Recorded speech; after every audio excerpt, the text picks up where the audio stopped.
तो मैं देखना चाहता हूं कि magnetic force in between two parallel current carrying wires, मतलब है कि एक वायर जिसमें करंट I1 फ्लो कर रहा है, इनफाइनाइट लॉन्ग वायर है, और दूसरी भी इनफाइनाइट लॉन्ग वायर है, दोनों पैरेलल है और सेम डायरेक्शन में करंट जा रहा है।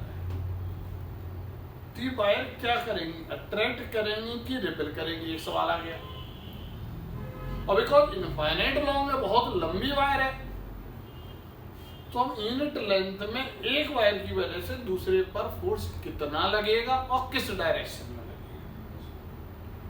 और बिकॉज ये करंट कैरिंग वायर है तो ये मैग्नेटिक फील्ड क्रिएट कर रही है दोनों वायर, और जब दोनों वायर एक दूसरे के मैग्नेटिक फील्ड में आ जाएंगी तो उन पे मैग्नेटिक फोर्स लगेगी। यानी हमें यहाँ पर मैग्नेटिक फोर्स की बात यहाँ पर करनी है। और करंट कैरिंग वायर पे मैग्नेटिक फोर्स का फॉर्मूला क्या होता है, Fm = I dl vector cross of B vector = Fm। अब पॉइंट आ रहा है कि इस वायर की वजह से, तो मैं चाहता हूं कि इस वायर पर कितना फोर्स लग रहा है इसके मैग्नेटिक फील्ड की वजह से, क्योंकि ये वायर मैग्नेटिक फील्ड क्रिएट कर रही है और ये वायर भी मैग्नेटिक फील्ड अपने चारों क्रिएट कर रही है।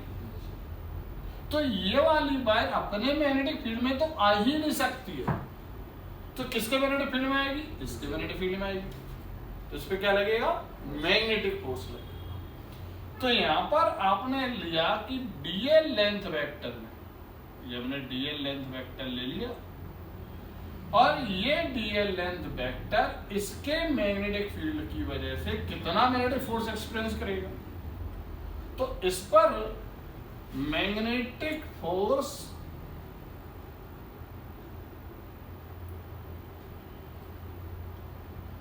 ऑन डीएल वेक्टर,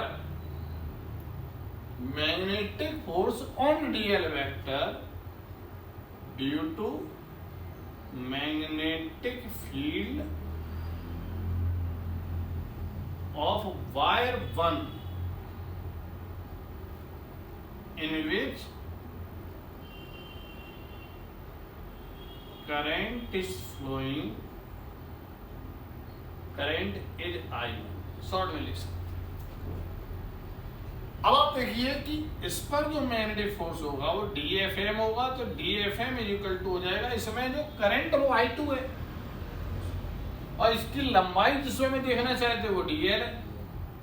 तो ये इनफाइनाइट लॉन्ग वायर है, तो इनफाइनाइट लॉन्ग वायर की वजह से जो परपेंडिकुलर डिस्टेंस पे जो मैग्नेटिक फील्ड होता है μ0I/2πd होता है, हमने बायो-सावर्ट लॉ में भी देखा एप्लीकेशन से। यानी इसकी वजह से अब डायरेक्शन क्या होगी, DL, इस पे डायरेक्शन DL की इधर होगी और R इधर है, मतलब अंदर की तरफ मैग्नेटिक फोर्स होगा।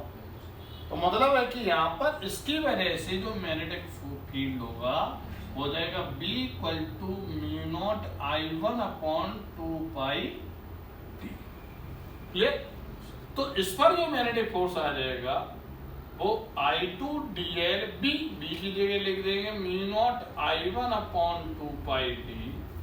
और बिकॉज यहाँ पर IDL क्रॉस B है तो DL वेक्टर और इसमें जो B वेक्टर आया इसकी वजह से उसके बीच में 90 डिग्री का एंगल है, तो मतलब हो गया है sin 90 डिग्री, राइट।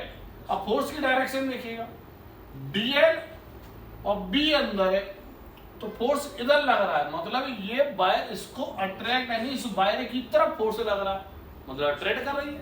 इस तरह मतलब है सेम डायरेक्शन में जब करंट चलेगा दो वायर में तो एक दूसरे को अट्रैक्ट करेगी, और अपोजिट डायरेक्शन में जाएगा तो कॉमन सेंस आ गया कि रिपेल करेगा। क्लियर। इसीलिए अट्रैक्ट करने, आपने देखा होगा दो वायर हैं, वायर जाती है सड़कों पर, उनके बीच में डंडा लगा देते हैं दो वायर के बीच में, क्योंकि जब करंट सेम डायरेक्शन में चलेगा तो चिपक ना जाए, अट्रैक्ट कर रही है, इसलिए डंडा लगा देते ताकि वो चिपक ना जाए। तो यहाँ पे सीधा एप्लीकेशन हमें सड़कों पे चलते हुए दिखाई देता है कि वहां पे सेम डायरेक्शन में करंट चल रहा है, तो सेम डायरेक्शन में करंट चलेगा तो अट्रैक्ट करेगी, तो वायर चिपक जाएगी। ठीक है, तो उसको प्रॉपर प्लेस पर मेंटेन रखने के लिए उसके बीच में डंडा हम लोग बांध देते हैं, और डंडा क्या है, इंसुलेटर, ताकि उसका जो पोटेंशियल आपस में टच ना हो, है ना, इंसुलेटेड रहे। ठीक है, उसका इफेक्ट ना हो, है ना, और वो अपनी पोजीशन से हिले ही ना। तो यहाँ पर आपका हो जाएगा डायरेक्शन आ रही है इसकी इधर की तरफ, इधर का मतलब माइनस आई कैप, तो आपका हो जाएगा मैग्नीट्यूड के टर्म्स में लिखा जाए तो mu naught I1 I2 upon 2 पाई डी अपॉन डी है, यानी कि बिकॉज ये वायर बहुत बड़ी है तो ओवरऑल लेंथ में तो हम निकाल पाना मुश्किल है क्योंकि इनफाइनाइट लॉन्ग वायर है, तो इसीलिए हमने पर यूनिट लेंथ पे निकाल लिया। और यदि 10 मीटर में पूछा है तो 10 मीटर आप लिख दो, आपका आंसर आ जाएगा। तो यहाँ पर आपका जो मैग्नेटिक फोर्स आता है mu naught I1 I2 upon 2 पाई और डायरेक्शन इधर की तरफ आ रही है। इसका मतलब हमें क्या ध्यान रखना है कि 2 वायर्स हैं और उसमें सेम डायरेक्शन में करंट चल रहा है, इसका मतलब वो अट्रैक्ट करेगी, अपोजिट डायरेक्शन में चल रहा है तो वो रिपेल करेगी। ठीक है, तो इस फार्मूले को आप ध्यान रखिए और सीधे की सीधी आप इस फार्मूले को सवाल को सॉल्व करने में अप्लाई कर सकते हैं। और आपको डायरेक्शन का भी ध्यान रखना है कि सेम डायरेक्शन में यदि करंट चल रहा है तो वायर एक दूसरे को अट्रैक्ट करेगी, और यदि अपोजिट डायरेक्शन वायर में करंट चल रहा है तो वो रिपेल करेगी, और फोर्स पर यूनिट लेंथ एक वायर की वजह से दूसरी वायर पे जो मैग्नेटिक फोर्स लगता है वो पर यूनिट लेंथ लगता है mu naught I1 I2 upon 2 पाई डी। लेकिन यहाँ पर जो डी है वो इन दोनों के बीच का परपेंडिकुलर डिस्टेंस है। अब सवाल में परपेंडिकुलर